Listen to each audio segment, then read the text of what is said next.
I'm a business person, never write a single code before. When I have an AI, I feel this is fascinating.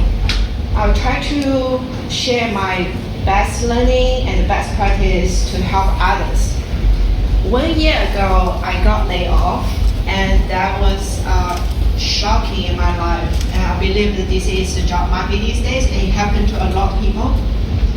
In the past 1 year, I'm not able to build any good friends, make new friends, because I'm trying to figure out. I always feel there's a hole in my heart. I'm still healing. But this month is my 1 year anniversary of layoff. I want to do something, and I want to give back to the university and the universe and the society who helped me go through the difficult time.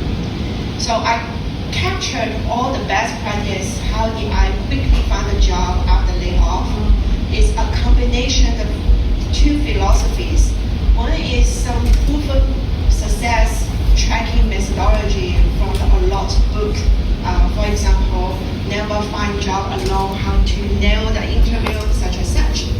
I also built another philosophy from my Eastern society, which is from my culture, China, using your birthday to figure out where is your fate.